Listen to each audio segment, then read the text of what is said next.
नगर परिषदेच्या नगराध्यक्षांचं आरक्षण एकदाचं जाहीर झालंय। बीड जिल्ह्यातील बीड, माजलगाव, परळी, अंबाजोगाई, धारूर आणि गेवराई अशा 6 शहरात या निवडणुका पार पडणार आहेत। उर्वरित 5 ठिकाणी म्हणजेच आष्टी, पाटोदा, शिरूर, केज आणि वडवणी या ठिकाणी नगरपंचायती अस्तित्वात आहेत। नगरपंचायतीच्या निवडणुकांना अजून 2 वर्षांचा कालावधी शिल्लक आहे।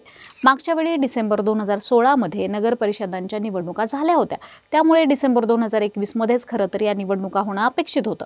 मात्र नगराध्यक्ष पद जनतेतून की नगरसेवकांमधून, प्रभाग रचना आणि ओबीसींचं राजकीय आरक्षण यावरून या निवडणुका वारंवार लांबत गेल्या। मात्र आता दिवाळीनंतर या निवडणुकांचा बार उडणार आहे।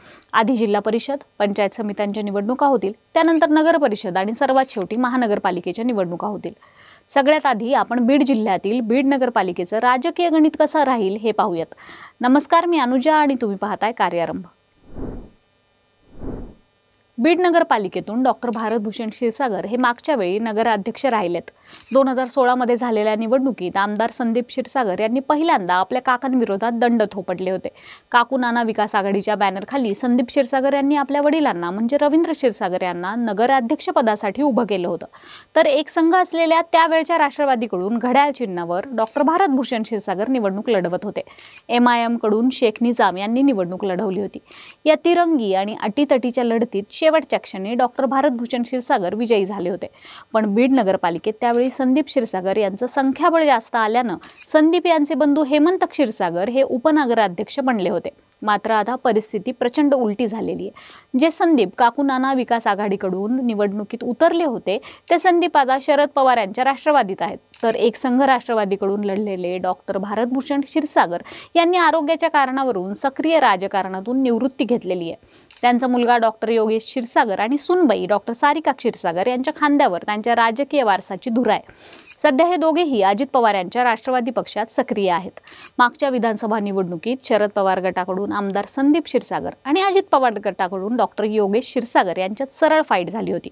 त्यात संदीप क्षीरसागर 5324 मताच्या फरकाने निवडून आले होते। यावेळी बीड नगराध्यक्षपदाचे आरक्षण अनुसूचित जातीतील महिला प्रवर्गासाठी राखीव झालेले आहे।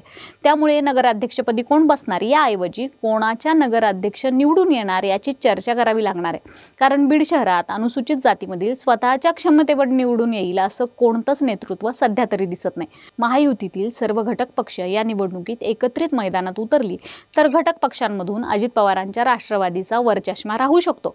परंतु त्यांच्या राष्ट्रवादीत डॉक्टर योगेश क्षीरसागर यांचा एक वेगळा गट आणि आता माजी आमदार अमरसिंह पंडित यांच्या नेतृत्वात देखील बीड शहरात एक वेगळा गट तयार झालाय।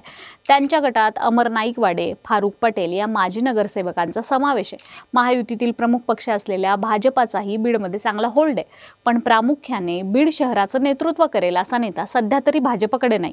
तर एकनाथ शिंदे यांचे शिवसेनेतील अनिल जगताप, सचिन मुळूक, स्वप्नील गलधर हे 3ही जिल्हा प्रमुख बीड शहरातील आहेत। त्यांचेही आपसात गट आहेत, त्यामुळे ते देखील एक संघ नाहीत। त्यांच्याकडेही बीडचं नेतृत्व करेल असा अनुसूचित जातीचा चेहरा दिसत नाही। इकडे महाविकास आघाडीत शरद पवार, उद्धव ठाकरे आणि काँग्रेस यांच्यात शरद पवार पक्षाचं चांगलं वजन आहे। त्यात आमदार संदीप क्षीरसागर या 3ही पक्षाचं नेतृत्व करण्याची शक्यता आहे। त्यामुळे महाविकास आघाडीत संदीप क्षीरसागर यांचा वरचष्मा राहणार आहे। तथापि महाविकास आघाडीकडे देखील असं कोणी सार्वत्रिक चेहरा नाही जो आज लगेच नगराध्यक्ष पदाचा उमेदवार होऊ शकेल। परंतु के वडमारे हे गेल्या अनेक वर्षांपासून आमदार संदीप क्षीरसागर यांच्यासोबत काम करताना दिसतायत। राष्ट्रवादी काँग्रेस शरद पवार गटाचे प्रदेश सचिव म्हणून ते काम करतात। धडाडीचा चेहरा म्हणून त्यांची ओळख आहे। हिंदू समाजात चांगला प्रभाव असलेला हा चेहरा आहे। शिवसेनेत त्यांची ओळख आक्रमक कार्यकर्ता म्हणून होती। स्वर्गीय अमोल गलधर यांचे ते सहकारी राहिलेत, त्यामुळे मराठा समाजातही त्यांचा प्रभाव आहे। त्यांच्या घरात उमेदवारी देण्यास आमदार संदीप क्षीरसागर तयार होतील का हे पाहावं लागेल। महायुती की महाविकास आघाडी या दोघांमध्ये फरक करायचं झाल्यास आणि बीड शहरातील मुस्लिम मराठा मतदारांची संख्या पाहता आमदार संदीप क्षीरसागर हे बीड नगरपालिकेवर वर्चस्व राखू शकतात। लोकांच्या अडचणीत धावून जाण्याची त्यांची वृत्ती अनेकांना भावत आहे। दुसरीकडे डॉक्टर योगेश क्षीरसागर आणि डॉक्टर सारिका क्षीरसागर यांच्याकडे सुसंस्कृत चेहरा म्हणून लोक पाहतात। गेली कित्येक वर्ष बीड पालिकेवर त्यांचे वडील डॉक्टर भारतभूषण क्षीरसागर यांचे एक हाती वर्चस्व राहिलेले आहे। त्यांना मानणारा मोठा वर्ग बीड नगरपालिकेत आहे। अलीकडच्या काळात या दोन्ही पती पत्नीनं मनोज जरांगे पाटील यांची भेट घेतली होती, त्यामुळे मराठा समाज त्यांना झिडकारतोय असं काही शहरातलं चित्र नाहीये। पण अनुसूचित जाती प्रवर्गातील महिलेसाठी आरक्षण सुटलेलं असल्यानं सर्व समाजाला सोबत घेऊन चालेल असा नवा चेहरा त्यांना नगराध्यक्षपदासाठी द्यावा लागेल। ही निवडणूक डॉक्टर योगेश क्षीरसागर यांच्या पुढील राजकीय करिअरसाठी महत्त्वाची ठरणार आहे, कारण पुढच्या विधानसभेची पायाभरणी करणारी ही निवडणूक असणार आहे। बाकी बीड शहरातून अनुसूचित जाती महिला प्रवर्गातून कोणाला उमेदवारी मिळायला हवी हे त्यांच्या पक्षासहित आम्हाला कमेंट बॉक्समध्ये जरूर सांगा। कार्यारंभ चॅनलवर तुम्ही नवे असाल तर चॅनलला सबस्क्राईब करायला विसरू नका। लवकरच भेटू पुढच्या शहरातील नगरपालिकेचा विषय घेऊन। तोपर्यंत धन्यवाद।